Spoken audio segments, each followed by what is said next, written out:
Hey guys, it's Vera Sweeney from Lady in the Blog, and I've partnered up with the Post-it brand to talk about back to school and some great studying habits to help you along the way.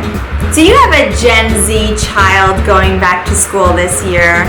If you read my blog, odds are that you do. Gen Z children were born between 1995 and 2012, and they make up a quarter of the U.S. population. Back to school time is definitely an exciting time for families alike, parents and children, everyone involved. And the Post-it brand knew that, and so they put out a survey and they wanted to learn a little bit more about the studying habits of the Gen Z generation.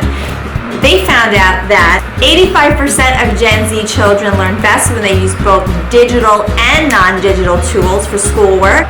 83% feel they have more freedom with their note-taking styles when they handwrite notes compared to using a digital device. 81% reported that they would feel restricted if they could only work on digital devices. Now, I have to say I would feel exactly the same way.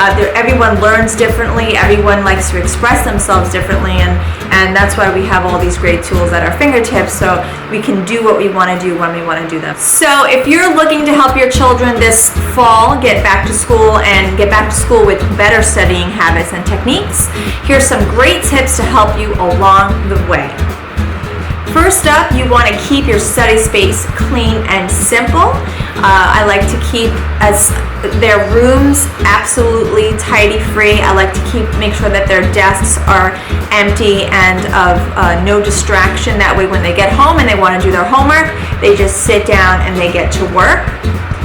A color system is something that is very, very important when you're studying with textbooks. If you want to make orange for definitions, if you want to make, coral for main topics, color is definitely a really easy way to get through a textbook or to get through a planner and find what it is exactly that you're looking for.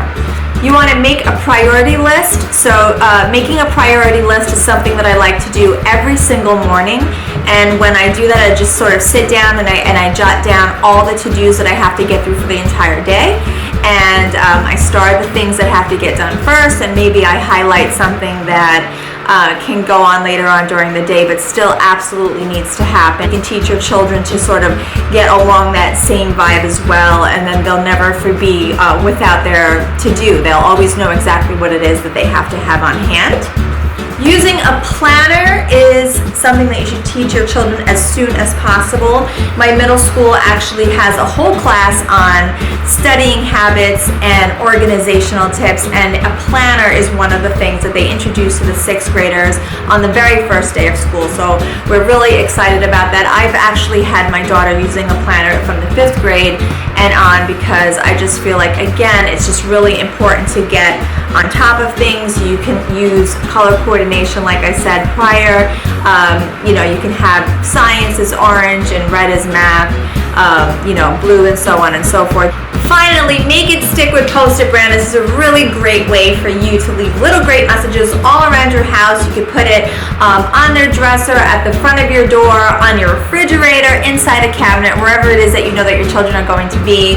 And leave them a little note. Have a great day. Good luck on your test today. Whatever it is that you want to say to them, you can do it with a Post-it note, and they'll be really excited. They'll be excited about the surprise. They can give themselves notes as well. You can encourage them to leave their siblings notes. I mean, you can definitely have a really huge impact in a really easy and small way.